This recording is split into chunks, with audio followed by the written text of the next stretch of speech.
Hello friends, welcome to my YouTube channel IAS gateways.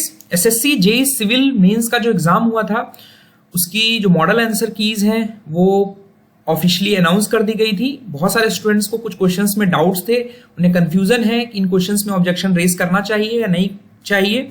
So basically इस video में मैंने वो सभी क्वेश्चंस कंपाइल करने की कोशिश की है जिनमें स्टूडेंट्स को डाउट है, और उन सभी को मैं विथ रेफरेंसेस, स्टैंडर्ड बुक्स के रेफरेंसेस से डिस्कस करूंगा। सबसे इंपॉर्टेंट जी, जो क्वेश्चन पेपर था वो काफी अच्छा पेपर था।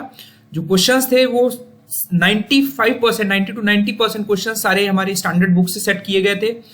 प्रीवियस ईयर क्वेश्चंस को कॉपी पेस्ट नहीं किया गया था, जो कि हमेशा मैं बोलता हूं, आप हमेशा प्रिपरेशन आप अच्छी रखिए, स्टैंडर्ड बुक्स को फॉलो करिए। सो अकॉर्डिंगली हम लोग डिस्कस कर लेते हैं। अपना कमेंट्स जरूर शेयर करिएगा अगर इसके अलावा किसी और क्वेश्चन में भी आपको डाउट है। So let's start. सबसे पहला क्वेश्चन ये है कि सैचुरेटेड सॉइल्स में हमारा जो इनिशियल कंसोलिडेशन है वो हमारा किस वजह से होता है। यहां पर वर्ड यूज किया गया है मेनली ड्यू टू। तो अगर आप एसके अरोरा की book soil mechanics and foundation engineering की बुक देखेंगे, पेज 257 में यहां पर इस लाइन से क्वेश्चन फ्रेम किया गया है। For saturated soil the initial consolidation is mainly due to compression of solid particle. कुछ स्टूडेंट्स को कंफ्यूजन था कि कंप्रेशन ऑफ वाटर मॉलिक्यूल्स की वजह से हमारा इनिशियल कंसोलिडेशन होता है। ठीक है, तो जो हमारा पार्शली सैचुरेटेड सॉइल्स है वहां पर जो हमारा वॉल्यूम डिक्रीज होता है वो expulsion and compression of air in the voids की वजह से होता है, और जो सिग्निफिकेंटली कम डिक्रीज है वो हमारा कुछ contribution compression of solid particles का रहता है। ठीक है, और जो initial consolidation it is basically reduction in volume of soil just after application of the load, जिसको हम इनिशियल कंप्रेशन भी बोलते हैं। तो इसमें आप ऑब्जेक्शन मत रेज करिए, और जो रेफरेंसेज हैं वो भी मैंने आपको यहाँ पर प्रैक्टिकल सिविल इंजीनियरिंग पीके जयश्री की बुक है, पेज 365 में क्लियरली आप इसे रीड आउट कर सकते हो कि it is mainly due to compression of solid particles. PN Modi की सॉइल मैकेनिक्स की बुक है, वहां पे भी for saturated soils the initial consolidation is mainly due to compression of solid particles. तो इसमें आप ऑब्जेक्शन मत रेज करिएगा। इसका नेक्स्ट क्वेश्चन है, जैसा कि मैंने आपको बताया क्वेश्चंस हमारे सभी स्टैंडर्ड बुक से सेट किए गए हैं। यहां पे एक इंस्ट्रूमेंट दिया था शेयर स्ट्रेंथ फाइंड आउट करने के लिए, हमें इसे आइडेंटिफाई करना है। तो this machine is basically unconfined compression test machine. आप इसे अगर बीसी पूनमिया की बुक में जाके देखेंगे तो पेज 466 में ये सेम इमेज एग्जैक्टली यहीं से क्रॉप करके इन्होंने लगाई है। सो इसमें भी आपको ऑब्जेक्शन नहीं रेज करना है। They have given the correct answer, this is a unconfined compression test machine. उसके बाद the minimum length of tongue rail in case of broad gauge railway track is, यहां पर स्टूडेंट्स को मैं कहना चाहूंगा ये बेसिकली शेड्यूल ऑफ डायमेंशंस की जो इंडियन रेलवेज की रिकमेंडेशंस हैं वो अलग अलग बुक में कहीं अलग अलग जगह दिए हुए हैं, ड्यू टू देयर उनका जो वर्जन्स हैं वो अलग अलग हैं। लेकिन आप अगर इंडियन रेलवे का जो शेड्यूल ऑफ डायमेंशंस है, ठीक है, वो एक स्टैंडर्ड बुक है जेएस मुंड्रे, वहां पर आप देखो या शेड्यूल ऑफ डायमेंशंस देखो रेलवे की, तो वहां पर आइटम नंबर 37 आप देख पा रहे हैं। This is minimum length of tongue rail is 3660 यानी 3.66 मीटर। ये हमारा ब्रॉड गेज के लिए मिनिमम लेंथ प्रिस्क्राइब्ड है, और 2.145 मीटर जो है हमारी ये मीटर गेज के लिए प्रिस्क्राइब्ड है। शेड्यूल ऑफ डायमेंशंस में मैं एक अलग से सेपरेट वीडियो बना दूंगा स्टूडेंट्स को, जहां क्योंकि आजकल इससे क्वेश्चंस पूछे जा रहे हैं, that will be more helpful. So minimum length of tongue rail is 3.66 meter because यहां पर ब्रॉड गेज रेलवे ट्रैक की बात कर रहा है। इसमें आप ऑब्जेक्शन मत रेज करिए। These are the standard practices being followed by the Indian railways.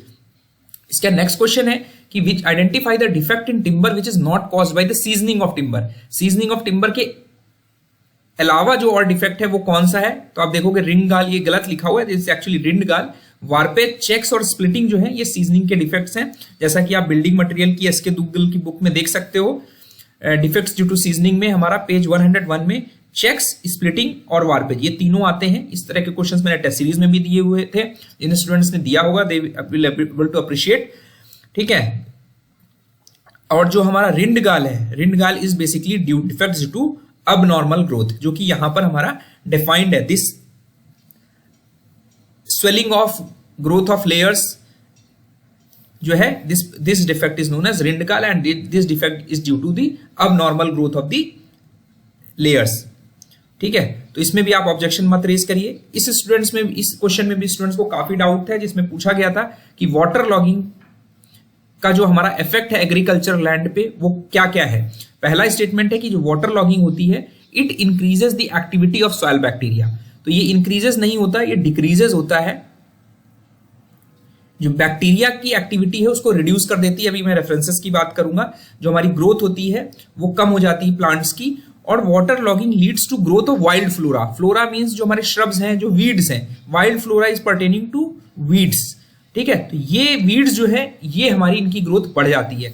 Reference के लिए अगर आप देखेंगे बी हमारा करेक्ट हो जाएगा, ए स्टेटमेंट हमारा इनकरेक्ट होगा। रेफरेंस के लिए एसके गर्ग की हमारी चैप्टर 6 के सेकेंड पैराग्राफ में आप इस पैराग्राफ को पढ़ेंगे तो will be able to appreciate, because aeration हमारा हो जाता है, ऑक्सीजन की सप्लाई कट ऑफ हो जाती है फ्लडिंग की वजह से, ठीक है, जिसकी वजह से resulting in death of these bacteria. तो जो हमारा नाइट्रिफिकेशन प्रोसेस है वो रिड्यूस हो जाता है, ठीक है। लेकिन सर्टेन कुछ ऐसे प्लांट्स होते हैं, ठीक है, यहां पर जो बोल रहा है वाइल्ड फ्लोरा की बात कर रहा है, वीड्स की बात कर रहा है। तो कुछ ऐसे वाटर लविंग प्लांट्स होते हैं जिसमें grasses and weeds they grow profusely, मतलब अबंडेंस में ग्रो कर जाती हैं। They are luxuriously in water logged land, thus affecting and interfering with the growth of crops, ठीक है। ये बेसिकली वीड्स हैं, ठीक है। इसीलिए वीड्स इज बेसिकली वाइल्ड, जो कि हमारे प्लांट्स को हानिकारक है। They are harmful to the plant growth, ठीक है। तो ये वाइल्ड फ्लोरा में हमारे जो ग्रीनरी आ गई, ग्रासेस आ गई, तो वीड्स की वजह से ये हमारा इंक्रीज कर जा रहा है। तो आपको इसमें कंफ्यूज नहीं होना। दूसरा रेफरेंस भी मैंने एक आर्टिकल है, यहाँ पे क्लियरली लिखा हुआ है कि हमारा इफेक्ट्स ऑफ वाटर लॉगिंग में जो सॉइल बैक्टीरिया है उसकी एक्टिविटी जो होती है वो इनहिबिट हो जाती है, जिसकी वजह से उसकी जो नॉर्मल बायोटिक एक्टिविटी है बैक्टीरियाज की, जिसकी वजह से रूट डेवलपमेंट इफेक्ट होता है, वो हमारा इससे गवर्न होता है। तो इसमें भी आप ऑब्जेक्शन मत रेज करिए।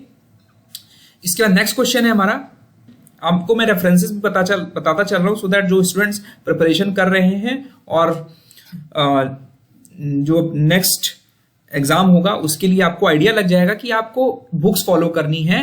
Otherwise you can not expect कि आपका सिलेक्शन हो जाएगा आपसे प्रीवियस ईयर क्वेश्चंस या सबको प्रैक्टिस करके।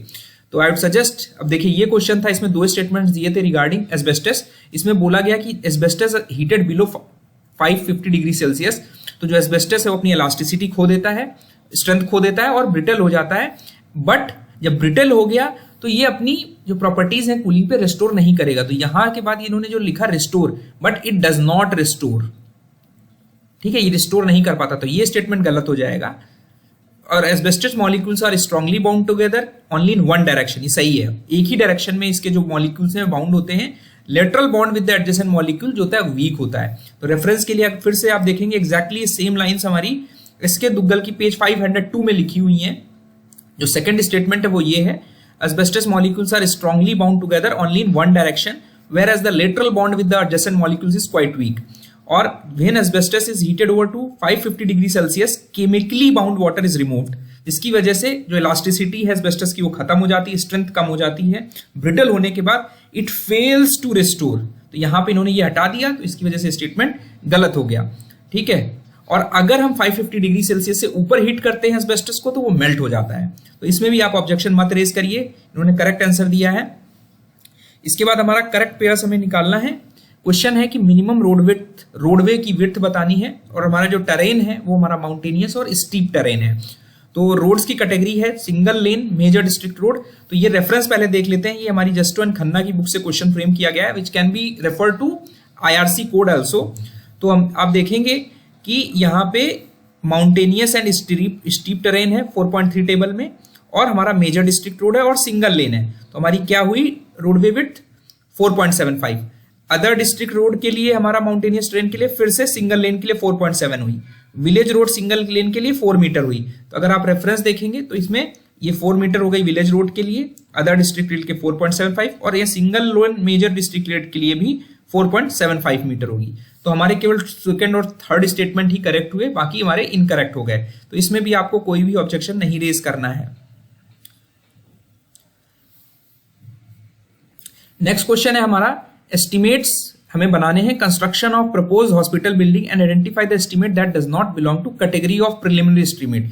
स्टूडेंट्स को स्टेटमेंट 3 में कंफ्यूजन है, तो मैं आपको दिखा देता हूं। चक्रवर्ती की एस्टिमेट की बुक है जिसमें आप देखेंगे कि प्रिलिमिनरी एस्टिमेट बनाने के 3 तरीके हैं, जिसमें यूनिट रेट एस्टिमेट है। तो अगर आपको कोई भी स्ट्रक्चर बनाना है तो आप जैसे हॉस्पिटल बना रहे हो तो पर बेड फॉर हॉस्पिटल कैलकुलेट करोगे and it is multiplied by the cost of 1 unit, ठीक है। It's prepared by multiplying the cost per corresponding unit by the number of units in the structure, यानी hospital.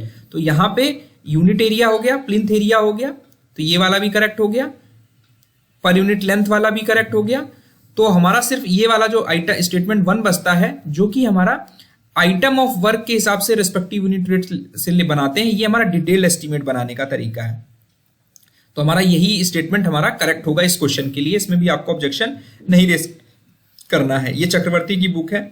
यहां पर भी आप देख सकते हैं, प्लिंथ एरिया दस found shall be multiplied by the plinth area rate for similar design and specification of building at the locality. ठीक है, उसके बाद नेक्स्ट क्वेश्चन है हमारा, इस क्वेश्चन में क्या पूछा गया है हमारा, हाँ इस क्वेश्चन में भी काफी स्टूडेंट्स को डाउट है।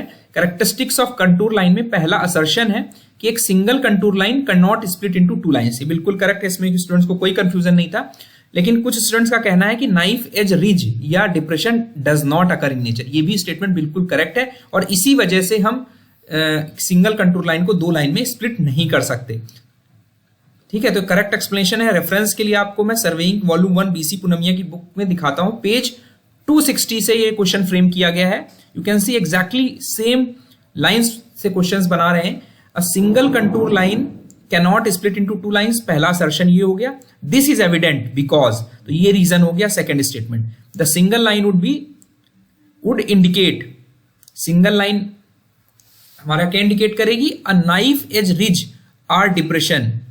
ठीक है, एक सिंगल लाइन हमारी एक रिज, नाइफ एज रिज को इंडिकेट करेगी, जो कि हमारी नेचर में अकर नहीं करती, which does not occur in nature.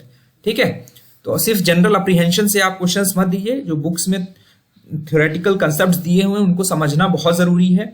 अगर आप सिर्फ रोट लर्निंग करेंगे तो you will not be clear this type of exams in near future. So you have to be more focus on the concepts and avoid rote learning. ठीक है, उसके बाद next question है कि consider the following statement with respect to proportioning of flanges in a plate girder and identify the correct option. इसमें कहा गया कि when the moment resisting capacity of plate girder is to be increased, the flange cover plates may be provided over flange angles. ये बिल्कुल सही है, इसमें students को डाउट नहीं है। लेकिन यहाँ स्टूडेंट्स को डाउट है, the flange plate shall be thicker, shall not be thicker. Flange angle की थिकनेस से फ्लैंज प्लेट्स ज्यादा थिकनेस से की नहीं होनी चाहिए। तो रेफरेंस के लिए देखते हैं कि कहां से क्वेश्चन फ्रेम किया गया है। एसके दुग्गल की स्टील डिजाइन की ये बुक है। एग्जैक्टली यही लाइंस लिखी हुई है। हमारा जो पहला स्टेटमेंट हमने देखा, इसमें when the moment resisting capacity of plate girder is to be increased, flange cover plates are provided over flange angles. ठीक है, अब दूसरे 602 पेज पे चलते हैं। इसमें कहा गया था flange plates should not be thicker. यहां पे बोल रहा है should be thicker, but actual में थिकर नहीं होनी चाहिए फ्लैंज एंगल से किसी भी रिवेटेड या बोल्टेड गर्डर में। इसी वजह से क्या होता है, एक से ज्यादा प्लेट की हमें रिक्वायरमेंट पड़ती है। तो इसमें भी आपको ऑब्जेक्शन नहीं रेज करना है। उसका नेक्स्ट क्वेश्चन है कि दो स्टेटमेंट्स दिए हुए हैं। Latitude of survey line is defined at is coordinate length measured in the direction, यहाँ पे इन द परपेंडिकुलर इन्होंने गलत लिख दिया, direction to an assumed meridian direction. ठीक है, जो कि हमारा नॉर्थ साउथ डायरेक्शन हम लेते हैं। अगर आप इसको लिखेंगे तो यहाँ पे ये लॉन्गिट्यूड या डिपार्चर है ये। ठीक है, तो हमारा पहला स्टेटमेंट गलत हो गया। टाइप ऑफ लेवलिंग, जिसमें हम एक लाइन के अलोंग दोनों साइड पे हम क्रॉस सेक्शनल एलिवेशंस लेते हैं और एक वर्टिकल क्रॉस सेक्शन ड्रॉ करते हैं, उसे हम क्रॉस सेक्शनल लेवलिंग बोलते हैं। ठीक है, तो हमारे दोनों स्टेटमेंट्स करेक्ट हो गए। रेफरेंस के लिए अगर हम देखें बुक यहां पर, तो एसके दुग्गल की बुक है सर्वेइंग की, जिसमें departure of line is the projection on to line at right angle या perpendicular to the reference meridian. ठीक है, और दूसरा जो स्टेटमेंट है उसके लिए देख लेते हैं चैप्टर 6 के 6.18 क्लॉज में। इसे आप पढ़ोगे तो एग्जैक्टली यही है, this is done to find out the vertical section of the surface of the earth on the ground. तो इसमें भी आपको ऑब्जेक्शन नहीं रेज करना है। ठीक है, इस तरह वर्टिकल क्रॉस सेक्शन हमारे सेंटर लाइन के अलाउंग बन जाते हैं। इस स्टूडेंट में बहुत सारे स्टूडेंट्स को कंफ्यूजन है कि plasticity index is a measure of amount of clay in the soil. ये बिल्कुल करेक्ट स्टेटमेंट है, इसमें बिल्कुल कंफ्यूजन ही नहीं होना चाहिए स्टूडेंट्स को, बिकॉज आपका जो प्लास्टिसिटी है इंडेक्स के लिए हमारी केआर अरोरा की आप बुक फॉलो करोगे तो प्लास्टिसिटी इंडेक्स किसी भी सॉइल का इस पर ही डिपेंड करता है कि उसमें हमारा क्ले का कंटेंट कितना है। ठीक है, the plasticity index of a soil is a measure of amount of clay in the soil. तो ये क्वेश्चन यहां से पेज 83 ऑफ केआर अरोरा की बुक से बनाया गया। फिर सेकंड स्टेटमेंट था कि when silt is added to clay, अगर हम क्ले में सिल्ट को ऐड कर दें तो हमारी जो सॉइल है वो और लीनर हो जाती है, जिसकी वजह से हमारे लिक्विड लिमिट और प्लास्टिक लिमिट दोनों ही डिक्रीज होते हैं। बट तो इसकी वजह से जब दोनों डिक्रीज हो रहे हैं तो ऑटोमेटिकली जो प्लास्टिसिटी इंडेक्स है वो रिड्यूस हो जाएगा। तो हमारा दोनों ही स्टेटमेंट यहाँ पे करेक्ट है, इसमें कोई भी ऑब्जेक्शन नहीं रेज कर, sorry, when the silt is added to the clay plasticity of index of soil is increasing, यहाँ पे ये गलत वर्ड यूज कर लिया तो ये डिक्रीज होता है, इसकी वजह से ये स्टेटमेंट हमारा गलत हो गया, इसीलिए इन्होंने पी ओनली आंसर दिया है। तो ये करेक्ट आंसर है, इसमें भी आपको ऑब्जेक्शन नहीं रेज करना है। इसके बाद हम लोग नेक्स्ट क्वेश्चन पे चलते हैं। इस क्वेश्चन में हमारी एक क्लोज ट्रैवर्स है, ठीक है। दो तीन इंपॉर्टेंट चीजें इस क्वेश्चन में, सभी स्टूडेंट्स को इसमें डाउट है। क्लोज ट्रैवर्स है, A B B C C D D E A की 4 बियरिंग बैक बियरिंग दी हुई हैं और हमसे बोला गया है कि करेक्टेड 4 बियरिंग यूज करना है, ठीक है। तो यहाँ पे जैसे ही ये वर्ड करेक्टेड बियरिंग बोला हमसे, तो सबसे पहले आपको ये चेक करना होगा कि क्लोज्ड कंपास ट्रैवर्स में कोई एरर तो नहीं है उनके इंक्लूडेड एंगल से। तो अगर क्लोज्ड ट्रैवर्स है, हमारी कितनी साइड्स हैं वो आपको देख लेते हैं। तो ये क्वेश्चन एग्जैक्टली सर्वेइंग वॉल्यूम 1 की बुक से फ्रेम किया गया है, same values, same line, same question है। तो यहां पर इन्होंने ये पूछा है कि assuming the bearing of line C D B correct, C D की बियरिंग हमें करेक्ट अज्यूम करनी है और हमें बियरिंग किसकी निकालनी है, डीई की बियरिंग निकालने को कहा गया है, ठीक है। तो सबसे पहले आपको क्या करना था, पांचों इंक्लूडेड एंगल निकालने थे, ठीक है, हमने निकाल लिए। फिर हमने ये उनका जो थ्योरेटिकल सम है वो 2n-4 इंटू 90 से मैच करना था, तो 540 डिग्री होना चाहिए थ्योरेटिकल सम, क्लोज ट्रैवर्स की प्रॉपर्टी। लेकिन ये 25 मिनट कम आ रहा है, तो 25 मिनट कम आ रहा है, एरर -25 हो गई, तो आपको करेक्शन 5 मिनट का ऐड करना पड़ेगा हर एंगल पे। तो सब में आपने 5 मिनट ऐड कर दिया, तो जो आपका इंक्लूडेड एंगल्स आ गए, सारे इंक्लूडेड एंगल्स नए आ गए। अब इन करेक्टेड एंगल से आपको करेक्टेड बियरिंग निकालनी है, ठीक है। स्टूडेंट्स ने क्या किया, डायरेक्टली बिना करेक्टेड बियरिंग के ही जब आप इसमें ये अप्लाई कर दोगे सिंपल लॉजिक, तो आपका आंसर जो है वो 230 डिग्री 10 मिनट आ जाएगा। लेकिन जैसे ये 5 मिनट का जो आपने करेक्शन दिया पॉजिटिव प्लस का, इसकी वजह से जो बियरिंग है डी की, बियरिंग ऑफ डीसी, जिसको हमने करेक्ट माना है, ठीक है, 350 डिग्री 50 मिनट, ठीक है। इसको माइनस इंक्लूडेड जो हमारा एंगल डी था, तो 120 डिग्री -45 जी, बिकॉज ये करेक्टेड एंगल है। ऐसे हमारा 120 डिग्री 40 आ रहा था, तो ये माइनस करोगे तो ये 10 आ जाएगा। तो करेक्टेड बियरिंग जो आएगी वो डीई की, वो 230 डिग्री 5 मिनट में आएगी। इसमें कोई डाउट नहीं होना चाहिए स्टूडेंट्स को। क्वेश्चन अगर प्रॉपरली आप रीड करोगे और को रिलेट करोगे कंसेप्ट के साथ, तो हमारा करेक्ट आंसर सी ही होगा। इसमें भी आपको कोई ऑब्जेक्शन नहीं रेज करना है। This is a question from standard reference book.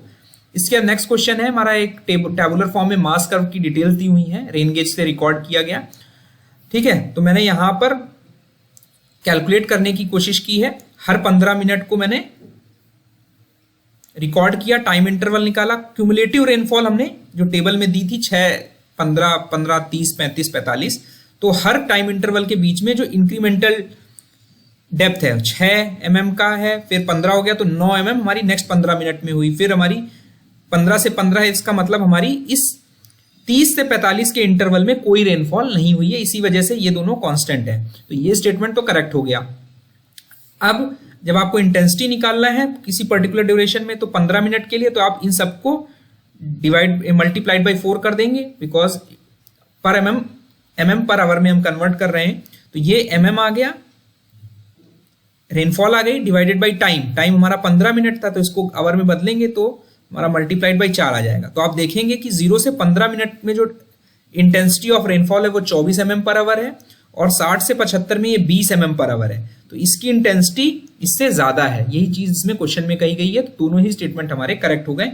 Reference के जो तरीका है मैंने अडॉप्ट किया इंजीनियरिंग हाइड्रोलॉजी की बुक में, ये क्वेश्चन एक दिया हुआ है 2.11, अगर आप इसे समझेंगे तो सेम तरीके से इसमें भी निकाला गया है। You can refer this for understanding purpose.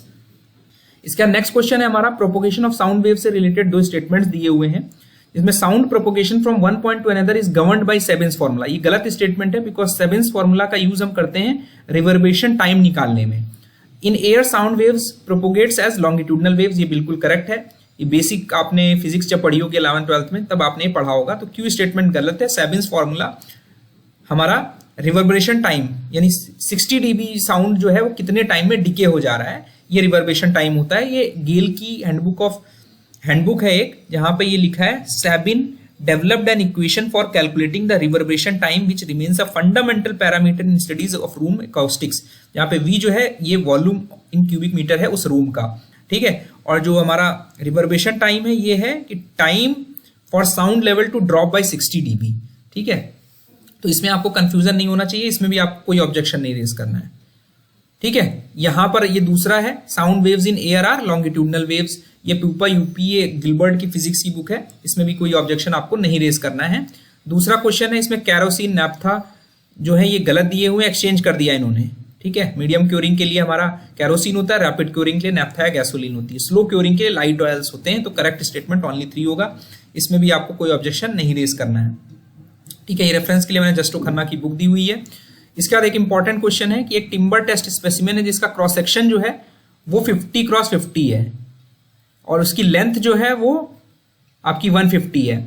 Specific gravity हमें टेस्ट के लिए परफॉर्म की गई है, स्पेसिफिक ग्रेविटी टेस्ट परफॉर्म किया गया इस सैंपल पे, और इस स्पेसिमेन का वेट है 15% मॉइस्चर कंटेंट पे जो वेट आया वो 250 ग्राम आया, और हमें स्पेसिफिक ग्रेविटी निकालनी है अकाउंटिंग दी मॉइस्चर कंटेंट। तो इसमें आप सिंपल लॉजिक मत लगाइए, आप इसके लिए स्पेसिफिक ग्रेविटी टेस्ट जो परफॉर्म करते हैं वो हम IS 1708 पार्ट 2 के अकॉर्डिंग परफॉर्म करते हैं, जिसमें कहा गया है कि हमारा जो स्पेसिमेन साइज है वो 5x5 सेंटीमीटर क्रॉस सेक्शन का और 15 सेंटीमीटर लेंथ का होता है, या दूसरा ऑप्शन 2x2 और 6 सेंटीमीटर लेंथ का होता है। तो हमने पहला सेट अडॉप्ट किया और कोड ये कहता है, कोड की रिकमेंडेशन के हिसाब से हम कैलकुलेट करेंगे। अगर हम मॉइस्चर का अकाउंटल नहीं ले रहे हैं तो सिंपली W1/V1 होता है, यानी W1 क्या होगा, जो वेट इन ग्राम्स आया और जो सैंपल का वॉल्यूम था इन सेंटीमीटर क्यूब, तो divided by 5 centimetre by 5 centimetre into 15 centimetre, ठीक है। तो यहां पे इसको आप जब इसको सॉल्व करोगे तो आपका आएगा 0.667, जो नॉर्मली स्टूडेंट्स ने कर दिया है इस सिंपल ये लॉजिक लगा के। लेकिन यहाँ पे जब मॉइस्चर कंटेंट है अगर स्पेसिमेन के अंदर, तो उसका करेक्शन के लिए एडजस्टेड स्पेसिफिक ग्रेविटी आपको निकालनी होगी इस फॉर्मूले से, ठीक है। तो आपको इस जो आपका ये ऊपर 0.6667 आया, इसको आपको 100 डिवाइडेड बाई 100 प्लस m जो है ये मॉइस्चर कंटेंट है टेस्ट स्पेसिमेन का जब आपने टेस्ट किया, तो 15% आपका दिया है। तो इसको सॉल्व करोगे तो यू विल अगेन गेट 0.579। तो इसमें स्टूडेंट्स को बहुत सारी कंफ्यूजन्स थी, तो करेक्ट आंसर दिया है, इसमें भी आपको ऑब्जेक्शन नहीं रेज करना है। This is the IS code provision for determining the specific gravity of the, ठीक है। इसके बाद ये लास्ट क्वेश्चन है जिसपे स्टूडेंट को डाउट है परमिबिलिटी के रिगार्डिंग। इसमें सेकंड स्टेटमेंट में स्टूडेंट को ये डाउट था कि जो permeability of partially saturated soil है is greater than that of fully saturated soil. ये ग्रेटर नहीं होती, इससे स्मॉलर होती है, लेसर मैग्नीट्यूड की होती है। It depends upon the degree of saturation, जो भी परमिबिलिटी है सॉइल की वो डिग्री ऑफ सैचुरेशन पे डिपेंड करती है। तो ये करेक्ट आंसर दिया है। रेफरेंस के लिए हम बुक का अगर बात करें तो ये फॉरेन राइटर की बुक है वॉकर की, यहाँ पे क्लियरली ये लिखा हुआ है the permeability of partially saturated soil is lower than that of saturated soil and depends upon the degree of saturation, ठीक है। और इस डिग्री ऑफ सैचुरेशन और परमिबिलिटी के रिलेशन को हम कोएफिशिएंट ऑफ परमिबिलिटी फंक्शन भी बोलते हैं। तो I hope this video is very helpful and students will not raise the questions objection for about questions. तो आपको किसी भी क्वेश्चन में जो मैंने ऊपर डिस्कस किए ऑब्जेक्शन रेज करने की जरूरत नहीं है। एंड इंपॉर्टेंट ये है कि आप अभी भी जो अपनी वीकनेसेस हैं, कहाँ आप लैग कर रहे हो, किस टाइप का पेपर पूछ, you can expect this kind of paper in near future. इसे हल्का सा और लेवल बढ़ेगा ही, कम नहीं होगा। So thank you and all the best.